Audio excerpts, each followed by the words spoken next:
안녕하세요. 저는 배우 김도연이라고 합니다. 이번에 올제에서 단편선을 낭독하게 되었는데요. 너무 설레이고 긴장되기도 하는데 귀엽게 들어주세요. 감사합니다.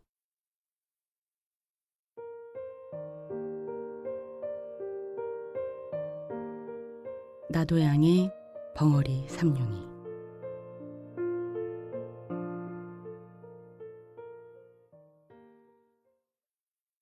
내가 10살이 될락말락 한때이니까 지금으로부터 14, 15년 전 일이다. 지금은 그곳을 청엽정이라 부르지만은 그때는 연화봉이라고 이름하였다. 즉 남대문에서 바로 내려다 보면은 오종포가 놓여있는 산등성이가 있으니 그 산등성이 이쪽이 연화봉이요. 그 새가 있는 동네가 역시 연화봉이다. 지금은 그곳을 빈민굴이라고 할 수밖에 없이 지저분한 촌락이 생기고 노동자들밖에 살지 않는 곳이 되어버렸으나 그때에는 자기네 딴은 행세한다는 사람들이 있었다. 집이라고는 10여 호밖에 있지 않았고 그곳에 사는 사람들은 대개 과목밭을 하고 또는 채소를 심거나 그렇지 아니하면 콩나물을 길러서 생활을 하여 갔었다. 여기에 그중 큰 과목밭을 갖고 그중 여유 있는 생활을 하여 가는 사람이 하나 있었는데 그의 이름은 잊어버렸으나 동네 사람들이 부르기를 오생원이라고 불렀다. 얼굴이 동탕하고 목소리가 마치 여름에 버드나무에 앉아서 길게 목 누려오는 매미 소리같이 저르렁 저르렁 하였다. 그는 몹시 부지런한 중년 늙은이로 아침이면 새벽 일찍이 일어나서 앞뒤로 뒷짐을 지고 돌아다니며 집안일을 보살피는데 그 동네에는 그가 마치 시계와 같아서 그가 일어나는 때가 동네 사람들이 일어나는 때였다. 만일 그가 아침에 돌아다니며 잔소리를 하지 않으면 동네 사람들이 이상하여 그의 집으로 가보면 그는 반드시 몸이 불편하여 누웠었다. 그러나 그와 같은 때는 1년 360일에 한 번 있기가 어려운 일이요. 이태나 3년에 한 번 있거나 말거나 하였다. 그가 이곳으로 이사 온 지는 얼마 되지 아니하나 그가 언제든지 감투를 쓰고 다니므로 동네 사람들은 양반이라고 불렀고 또 그 사람들도 동네 사람에게 그리 인심을 잃지 않으려고 섣달이면 북어캐, 김톳을 동네 사람에게 나눠주며 농사 때에 쓰는 연장도 넉넉히 장만한 후 아무 때나 동네 사람들이 쓰게 하므로 그 동네에서는 가장 인심 후하고 존경을 받는 집인 동시에 세력 있는 집이다. 그 집에는 삼룡이라는 벙어리 하인 하나에 있으니 키가 본시 크지 못하여 땅딸보로 되었고 고개가 빼지 못하여 몸뚱이에 대강이를 갖다가 붙인 것 같다. 거기다가 얼굴이 몹시 얼고 입이 크다. 머리는 전에 새꼬랑지 같은 것을 주인의 명령으로 깎기는 깎았으나 불밤송이 모양으로 언제든지 푸 하고 일어섰다. 그래 걸어 다니는 것을 보면 마치 옴두꺼비가 서서 다니는 것 같이 숨차 보이고 더디어 보인다. 동네 사람들이 부르기를 삼룡이라고 부르는 법이 없고 언제든지 벙어리, 벙어리라고 하던지 그렇지 않으면 앵모, 앵모 한다. 그렇지만 삼룡이는 그 소리를 알지 못한다. 그도 이 집 주인이 이리로 이사 올 때에 데리고 왔으니 진실하고 충성스러우며 부지런하고 세차다. 눈치로만 지내가는 벙어리지만은 듣는 사람보다 슬기로울 적이 있고 평생 조심성이 있어서 결코 실수한 적이 없다. 아침에 일어나면 마당을 쓸고 소와 돼지의 여물을 먹이며 여름이면 밭에 풀을 뽑고 나무를 실어들이고 장작을 패며 겨울이면 눈을 쓸고 장심부름이며 진일 마른 일 할 것 없이 못하는 일이 없다. 그럴수록 이 집 주인은 벙어리를 위해주며 사랑한다. 혹시 몸이 불편한 기색이 있으면 쉬게 하고 먹고 싶어하는 듯한 것은 먹이고 입을 때 입히고 잘 때 재운다. 그런데 이 집에는 3대 독자로 내려오는 그 집 아들이 있다. 나이는 17살이나 아직 14살도 되어 보이지 않고 너무 귀엽게 기르기 때문에 누구에게든지 버릇이 없고 어리광을 부리며 사람에게나 짐승에게 잔인 포악한 짓을 많이 한다. 동네 사람들은 아이고 이 후레 자식, 아비 속상하게 할 자식, 저런 자식은 없는 것만 못해 하고 욕들을 한다. 그래서 그의 어머니는 아들이 잘못할 때마다 그의 영감을 보고 아이고 그 자식 좀 때려 죽으려. 왜 그런 것을 보고 가만둬? 하고 자신이 대신 때려주려고 나서면 아니요. 아직 철이 없어서 그렇지. 저도 지각이 나면 그렇지 않을 것이 아니오. 하고 너그럽게 타이른다. 그러면 마누라는 외가리처럼 소리를 지르며 철이 없긴 지금 나이가 몇이오. 내일 모레면 20살이 되는데 또 며칠 아니면 장가를 들어서 자식까지 낳을 것이 그래가지고 무엇을 한단 말이오. 하고 들이대며 자식은 꼭 아버지가 버려놓았습니다. 자식 귀여운 것만 알았지 버릇 가르칠 줄은 모르니까. 이렇게 싸움이 시작만 하려 하면 영감은 아무 말도 하지 않고 바깥으로 나가버린다. 그 아들은 더구나 벙어리를 사람으로 알지도 않는다. 말 못하는 벙어리라고 오고 가며 주먹으로 허구리를 지르기도 하고 발길로 엉덩이도 찬다. 그러면 그 벙어리는 어린 것이 철없이 그러는 것이 도리어 귀엽기도 하고 또는 그 힘없는 팔과 힘없는 다리로 자기의 무쇠 같은 몸을 건드리는 것이 우습기도 하고 앙증하기도 하여 돌아서서 방글에 웃으면서 툭툭 털고 다른 곳으로 몸을 피해버린다. 어떤 때는 낮잠 자는 벙어리 입에다가 똥을 먹인 때도 있었다. 또 어떤 때는 자는 벙어리 두 팔 두 다리를 살며시 동여매고 손가락과 발가락 사이에 화승불을 붙여놓아 직업을 하고 일어나다가 발버둥질을 하고 죽으려는 사람처럼 괴로워하는 것을 보고 기뻐하였다. 이럴 때마다 벙어리의 가슴에는 비분한 마음이 꽉 들어찼다. 그러나 그는 주인의 아들을 원망하는 것보다도 자기가 병신인 것을 원망하였으며 주인의 아들을 저주한다는 것보다 이 세상을 저주하였다. 그러나 그는 결코 눈물을 흘리지 않았다. 그의 눈물은 나오려고 할 때 아주 말라붙어버린 샘물과 같이 나오려 하나 나오지를 아니하였다. 그는 주인의 집을 버릴지 모르는 개 모양으로 자기가 있어야 할 곳은 여기밖에 없고 자기가 믿을 곳도 여기 있는 사람들밖에 없을 줄 알았다. 여기서 살다가 여기서 죽는 것이 자기의 운명인 줄밖에 알지 못하였다. 자기의 주인 아들이 때리고 지르고 꼬집어 뜯고 모든 방법으로 학대할지라도 그것이 자기에게 의뢰이 있을 줄밖에 알지 못하였다. 아픈 것도 그 아픈 것이 의뢰이 자기에게 돌아올 것이요. 쓰린 것도 자기가 받지 않아서는 안 될 것으로 알았다. 그는 이 마땅히 자기가 받아야 할 것을 어떻게 해야 면할까 하는 생각을 한 번도 하여본 일이 없었다.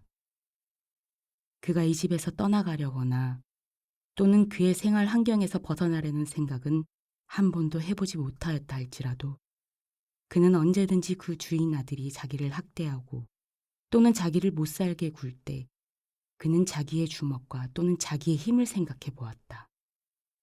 주인 아들이 자기를 때릴 때 그는 주인 아들 하나쯤은 넉넉히 제지할 힘이 있는 것을 알았다. 어떠한 때는 아픔과 쓰림이 자기의 몸으로 스며들 때면 그의 주먹은 떨리면서 어린 주인의 몸을 치려 하다가는 그는 그것을 무서운 고통과 함께 꽉 참았다. 그는 속으로 아니다. 그는 나의 주인의 아들이다. 그는 나의 어린 주인이다. 하고 꾹 참았다. 그리고는 그것을 얼핏 잊어버리었다. 그러다가도 동네집 아이들과 혹시 장난을 하다가 주인 아들이 울고 들어올 때에는 그는 황소같이 날뛰면서 주인을 위하여 싸웠다. 그래서 동네에서도 어린애들이나 장난꾼들이 벙어리를 무서워하며 감히 덤비지를 못하였다. 그리고 주인 아들도 위급한 경우에는 언제든지 벙어리를 찾았다. 벙어리는 얻어맞으면서도 기어드는 충견 모양으로 주인의 아들을 위하여 싫어하지 않고 힘을 다하였다. 벙어리가 23살이 될 때까지 그는 물론 이성과 접촉할 기회가 없었다. 동네의 처녀들이 저를 벙어리, 벙어리 하며 괴상한 손짓과 몸짓으로 놀려먹음을 받을 적에 분하고 곤란한 중에도 느긋한 즐거움을 느껴본 일은 있었으나 그가 결코 사랑으로서 어떠한 여자를 대해본 일은 없었다. 그러나 정욕을 가진 사람인 벙어리도 그의 피가 차디찰 리는 없었다. 혹 그의 피는 더욱 뜨거웠을는지도 알 수 없었다. 뜨겁다 못하여 엉기어버린 엿과 같을지도 알 수 없었다. 만일 그에게 볕을 주거나 다시 뜨거운 열을 준다면 그의 피는 다시 녹을는지도 알 수 없었다. 그가 깜빡깜빡하는 기름 등잔 아래에서 밤이 깊도록 집세기를 삼을 때이면 남모르는 한숨을 아니 쉬는 것도 아니지만은 그는 그것을 곧 억제할 수 있을 만치 정욕에 대하여 벌써부터 단념을 하고 있었다.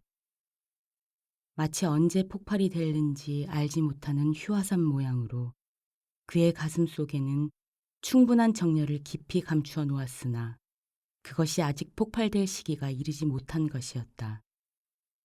비록 폭발이 되려고 무섭게 격동함을 벙어리 자신도 느끼지 않는 바는 아니지만은 그는 그것을 폭발시킬 조건을 얻기 어려웠으며 또는 자기가 여태까지 능동적으로 그것을 나타낼 수가 없을 만치 외계의 압축을 받았으며 그것으로 인한 이지가 너무 그에게 자제력을 강대하게 하여 주는 동시에 또한 너무 그것을 단념만 하게 하여 주었다. 속으로 나는 벙어리다. 자기가 생각할 때 그는 몹시 원통함을 느끼는 동시에 나는 말하는 사람들과 똑같은 자유와 똑같은 권리가 없을 줄 알았다.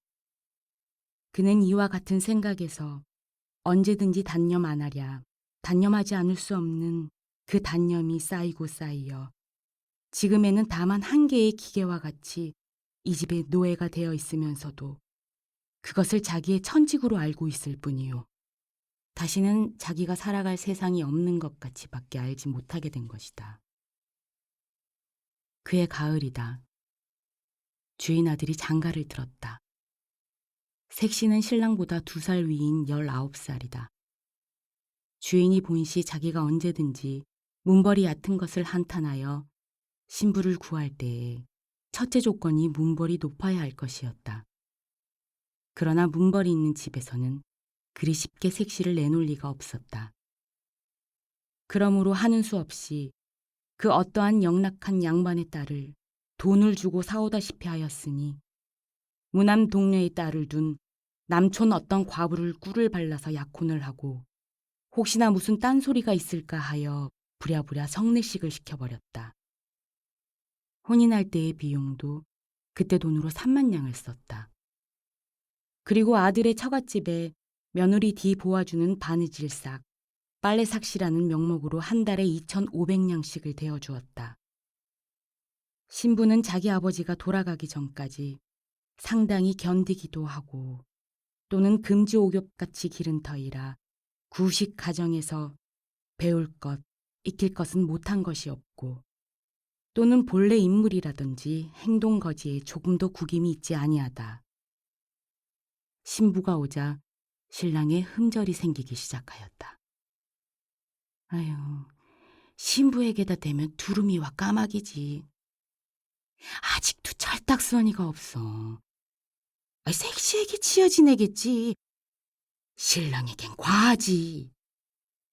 동네집 말 좋아하는 옆편네들이 모여 앉으면 이렇게 비평들을 한다. 어떠한 남의 걱정 잘하는 마누라님은 간혹 신랑을 보고는 그대로 세워놓고 글쎄, 인제는 어른이 되었으니 셈이 좀 나요. 저리고 어떻게 색시를 거느려 가노? 색시방에 들어가기가 부끄럽지 않다? 하고 들이대다시피 하는 일이 있다. 이럴 적마다 신랑의 마음은 그 말하는 이들이 미웠다. 일부러 자기를 부끄럽게 하려고 하는 것 같아서 그 후에 그를 만나면 말도 안 하고 인사도 하지 아니한다. 또 그의 고모되는 이가 와서 자기 조카를 보고 인제는 어른이야. 너도 그만하면 지각이 날 때가 되지 않았니? 네 처가 부끄럽지 아니하냐? 하고 타이를 적마다 그의 마음은 그 말하는 사람이 부끄럽다는 것보다도 자기를 이렇게 하게 한 자기 아내가 더욱 밉살머리스러웠다. 여편 내가 다 무엇이냐. 저 빌어먹을 년이 들어오더니 나를 이렇게 못살게 굴지?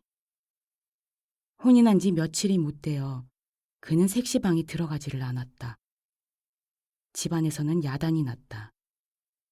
마치 돼지나 말새끼를 혼례시키려는 것 같이 신랑을 색시방으로 집어넣으려 하나 막무가내였다. 그럴 때마다 신랑은 손에 닥치는 대로 집어때려서 자기의 외사촌 누이의 이마를 뚫어서 피까지 나게 한 일이 있었다. 집안 식구들은 하는 수가 없어 맨 나중으로 아버지에게 밀었다. 그러나 그것도 소용이 없을 뿐더러 풍파를 더 일으키게 하였다. 아버지께 꾸중을 듣고 들어와서는 다짜고짜 신부의 머리채를 쥐어잡아 마루 한복판에 태지를 쳤다. 그리고는 인연, 네 집으로 가거라. 보기 싫다. 내 눈앞에는 보이지도 마라. 하였다. 밥상을 가져오면 그 밥상이 마당 한복판에 제주를 넘고 옷을 가져오면 그 옷이 쓰레기통으로 나간다. 이리하여 색시는 시집 오던 날부터 팔자 안탄을 하고서 날마다 밤마다 우는 사람이 되었다. 울면은 요사스럽다고 때린다. 또 말이 없으면 빙축 맞다고 친다. 이리하여 그 집에는 평화스러운 날이 하루도 없었다. 이것을 날마다 보는 사람 가운데 알 수 없는 의욕을 품게 된 사람이 하나 있으니 그는 곧 벙어리 삼룡이었다. 그렇게 예쁘고 유순하고 그렇게 얌전한 벙어리의 눈으로 보아서는 감히 손도 대지 못할 만치 선녀 같은 색시를 때리는 것은 자기의 생각으로는 도저히 풀 수 없는 의심이다. 보기에는 황홀하고 건드리기도 황홀할 만치 숭고한 여자를 그렇게 하대한다는 것은 너무나 세상에 있지 못할 일이다. 자기는 주인 세서방에게 개나 돼지같이 얻어맞는 것이 마땅한 이상으로 마땅하지만은 선녀와 짐승의 차가 있는 색시와 자기가 똑같이 얻어맞는 것은 너무 무서운 일이다. 어린 주인이 천벌이나 받지 않을까 두렵기까지 하였다.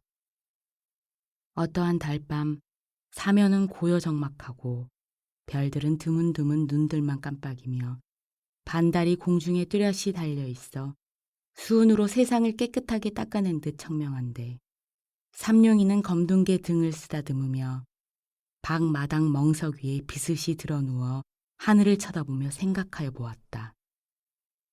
주인 색시를 생각하면 공중에 있는 달보다도 더 곱고 별들보다도 더 깨끗하였다. 주인 색시를 생각하면 달이 보이고 별이 보이었다. 삼라만상을 씻어내는 은빛보다도 더 흰 달이나 별의 광채보다도 그의 마음이 아름답고 부드러운 듯하였다.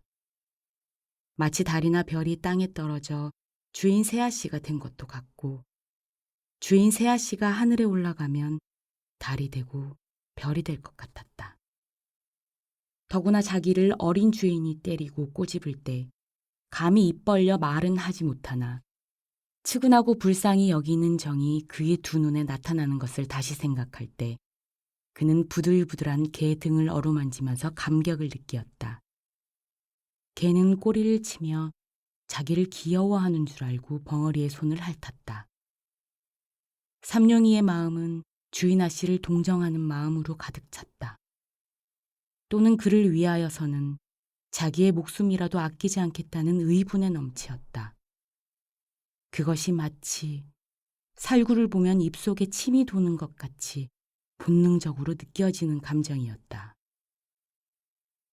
새댁이 온 뒤에 다른 사람들은 자유로운 안 출입을 금하였으나 벙어리는 마치 개가 마음대로 안에 출입할 수 있는 것 같이 아무 의심 없이 출입할 수가 있었다.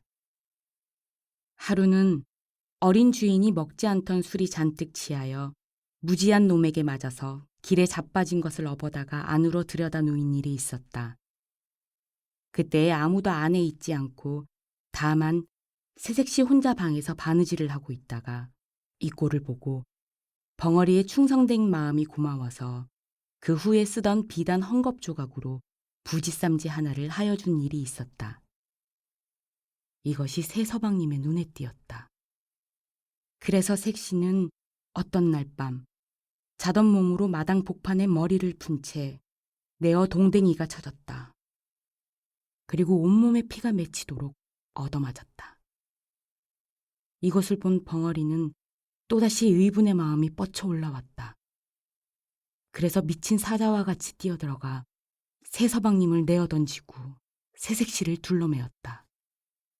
그리고 나는 수리와 같이 바깥사랑 주인 영감 있는 곳으로 뛰어가 그 앞에 내려놓고 손짓과 몸짓을 10번, 20번 거푸하며 하소연하였다.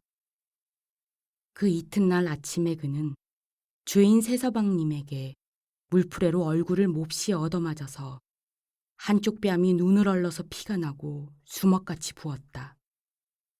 그 때릴 적에 새서방의 입에서 나오는 말은 이 흉측한 벙어리 같으니 내 여편네를 건드려?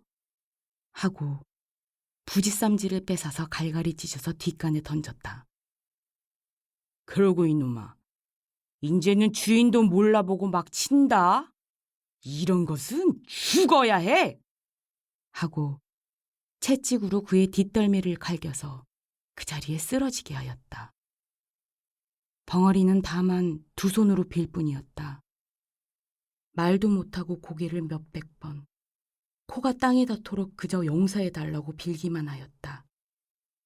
그러나 그의 가슴에는 비로소 숨겨있던 정의감이 머리를 들기 시작하였다. 그는 그 아픈 것을 참아가면서도 북받치는 분노를 억제하였다. 그때부터 벙어리는 안방에 들어가지 못하였다. 이 들어가지 못하는 것이 더욱 벙어리로 하여금 궁금증이 나게 하였다. 그 궁금증이라는 것이 묘하게 빛이 연하여 주인 아씨를 배우고 싶은 감정으로 변하였다. 배웁지 못함으로 가슴이 타올랐다. 몹시 애상의 정서가 그의 가슴을 저리게 하였다. 한 번이라도 아씨를 배울 수가 있으면 하는 마음이 나더니 그의 마음의 넋은 느끼기를 시작하였다. 센티멘털한 가운데에서 느끼는 그 무슨 정서는 그에게 생명 같은 희열을 주었다. 그것과 자기의 목숨이라도 바꿀 수 있을 것 같았다. 어떤 때는 그대로 대강이로 담을 뚫고 들어가고 싶도록 주인 아씨를 배우고 싶은 것을 꾹 참을 때도 있었다. 그 후부터는 밥을 잘 먹을 수가 없었다. 일도 손에 잡히지 않았다. 틈만 있으면 안으로 들어가고 싶었다. 주인이 전보다 많이 밥과 음식을 주고 더 편하게 하여 주었으나 그것이 싫었다. 그는 밤에 잠을 자지 않고 집 가장자리를 돌아다녔다. 하루는 주인 새서방님이 술에 취하여 들어오더니 집안이 수선수선하여지며 계집하인이 약을 사러 갔다 들어오는 것을 보고 그 계집하인을 붙잡았다. 그리고 무엇이냐고 물었다. 계집하인은 한 주먹을 뒤통수에 대이고 얼굴을 젊다고 하는 뜻으로 쓰다듬으며 둘째 손가락을 내밀었다. 그것은 그 집 주인은 엄지손가락이요. 둘째 손가락은 새서방님이라는 뜻이요. 주먹을 뒤통수에 대이는 것은 여편네라는 뜻이요. 얼굴을 문지르는 것은 예쁘다는 뜻으로 벙어리에게 쓰는 암호다. 그런 뒤에 다시 혀를 내밀고 눈을 뒤집어 쓰는 형상을 하고 두 팔을 싹 벌리고 뒤로 자빠지는 꼴을 보이니 그것은 사람이 죽게 되었거나 알을 적에 하는 말 대신의 손짓이다. 벙어리는 눈을 크게 뜨고 계집하인에게 한 발짝 가까이 들어서며 놀래는 듯이 멀거니 한참이나 있었다. 그의 가슴은 무섭게 격동하였다. 자기의 그리운 주인 아씨가 죽었다는 말이 아닌가? 그는 두 주먹을 마주치며 한숨을 쉬었다. 그리고는 자기 방에 무엇을 생각하는 것처럼 두어 시간이나 두 눈만 껌뻑껌뻑하고 앉았었다. 그는 밤이 깊어갈수록 궁금증 나는 사람처럼 일어섰다 앉았다 하더니 2시나 되어서 바깥으로 나가서 뒤로 돌아갔다. 그는 도둑놈처럼 조심스럽게 바로 건넌방 뒤 미닫이 앞 담에 서서 주저주저 하더니 담을 넘었다. 가까이 창 앞에 서서 문틈으로 안을 살피다가 그는 진저리를 치며 물러섰다.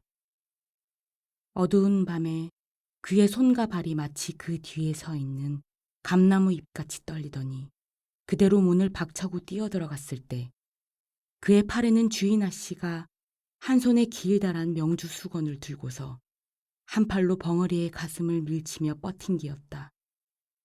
벙어리는 다만 눈이 둥그래서 하! 소리만 지르고 그 수건을 뺏으려 애쓸 뿐이다. 집안이 야단났다. 아휴, 집안이 망했군. 어디 사내가 없어서 벙어리를? 어떻든 알 수 없는 일이야. 하는 소리가 이 구석 저 구석에서 수군댄다. 그 이튿날 아침에 벙어리는 온몸이 진이긴 것이 되어 마당에 거꾸러져 입에서 피를 토하여 신음하고 있었다. 그 곁에서는 새서방이 세 줄 몽둥이를 들고서 문초를 한다. 이놈! 하고는 음란한 흉내는 모조리 하여가며 건넌방을 가리킨다. 그러나 벙어리는 손을 내저을 뿐이다. 또 몽둥이에는 살점이 묻어나왔다. 그리고 피가 흘렀다. 벙어리는 타들어가는 목으로 소리도 못 내며 고개만 내젓는다. 그는 피를 토하며 거꾸러지며 이마를 땅에 비비며 고개를 내흔든다. 땅에는 피가 스며든다. 새서방은 채찍 끝에 남 뭉치를 달아서 가슴을 훔쳐 갈겼다가 힘껏 잡아 뽑았다. 벙어리는 그대로 거꾸러지며 말이 없었다. 새서방은 그래도 시원치 못하였다. 그는 어제 벙어리가 새로 갈아놓은 낫을 들고 달려왔다. 그는 그 시퍼렇게 드는 낫을 번쩍 들었다. 그래서 벙어리를 찌르려고 할째 벙어리는 한 팔로 그것을 받았고 집안 사람들은 달려들었다. 벙어리는 낫을 뿌리쳐 저리로 내던졌다. 주인은 집안이 망하였다고 사랑에 누워서 모든 일을 들은 채 만 채 문을 닫고 나오지를 아니하며 집안에서는 색시를 쫓는다고 야단이다. 그날 저녁에 벙어리는 다시 끌려 나왔다. 그때에는 주인 새서방이 그의 입던 옷과 신짝을 주며 눈을 부릅뜨고 손을 멀리 가리키며 가! 인제는 우리 집에 있지 못한다! 하였다. 이 소리를 듣는 벙어리는 기가 막혔다. 그에게는 이 집 외엔 다른 집이 없다. 살 곳이 없었다. 자기는 언제든지 이 집에서 살고 이 집에서 죽을 줄밖에 몰랐다. 그는 새서방님의 다리를 끼어안고 애걸하였다. 말도 못하는 것을 몸짓과 표정으로 간곡한 뜻을 표하였다. 그러나 새서방님은 발길로 지르고 사람을 불렀다. 이놈을 좀 내쫓아라! 벙어리는 죽은 개 모양으로 끌려 나갔다.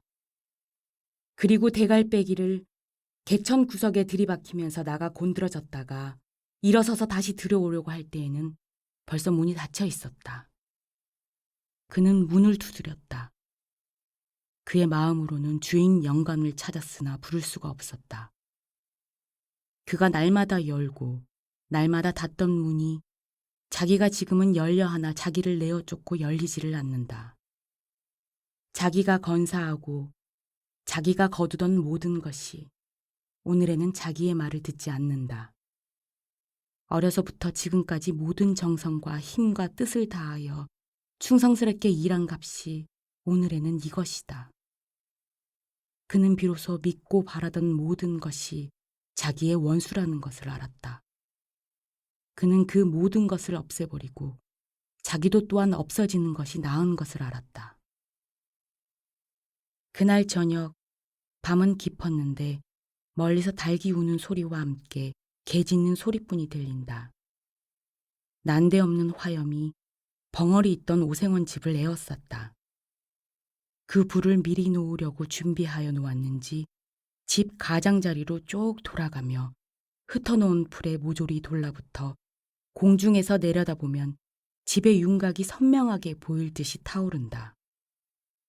불은 마치 피 묻은 살을 맛있게 잘라먹는 요마의 혓바닥처럼 날름날름 집 한 채를 삽시간에 먹어버리었다. 이와 같은 화염 속으로 뛰어들어가는 사람이 하나 있으니 그는 다른 사람이 아니라 낮에 이 집을 쫓겨난 삼룡이다.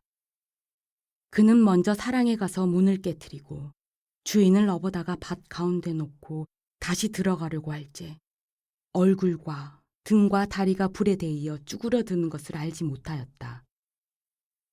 그는 건넌방으로 뛰어들었다. 그러나 색시는 없었다. 다시 안방으로 뛰어들었다. 그러나 또 없고 새서방이 그의 팔에 매달려 구원하기를 애원하였다. 그러나 그는 그것을 뿌리쳤다. 다시 석가래가 불이 시뻘겋게 타면서 그의 머리에 떨어졌다. 그러나 그는 그것을 몰랐다. 부엌으로 가보았다. 거기서 나오다가 문설주가 떨어지며 왼팔이 부러졌다. 그러나 그것도 몰랐다. 그는 다시 광으로 가보았다. 거기도 없었다. 그는 다시 건넌방으로 들어갔다. 그때야 그는 색시가 타 죽으려고 이불을 쓰고 누워있는 것을 보았다. 그는 색시를 안았다. 그리고는 길을 찾았다. 그러나 나갈 곳이 없었다. 그는 하는 수 없이 지붕으로 올라갔다. 그는 비로소 자기의 몸이 자유롭지 못한 것을 알았다. 그러나 그는 자기가 여태까지 맛보지 못한 즐거운 쾌감을 자기의 가슴에 느끼는 것을 알았다. 색시를 자기 가슴에 안았을 때 그는 이제 처음으로 살아난 듯하였다. 그는 자기의 목숨이 다한 줄 알았을 때 그 색시를 내려놓을 때는 그는 벌써 목숨이 끊어진 뒤였다. 집은 모조리 타고 벙어리는 색시를 무릎에 이고 있었다. 그의 울분은 그 불과 함께 사라졌을는지 평화롭고 행복스러운 웃음이 그의 입 가장자리에 엷게 나타났을 뿐이다.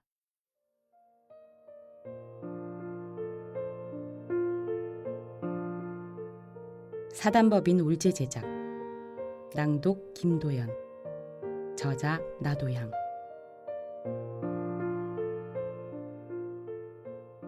올제가 출시하는 모든 오디오북의 저작권은 올제에게 포함돼 있으며 무단으로 복제 및 배포를 금지합니다.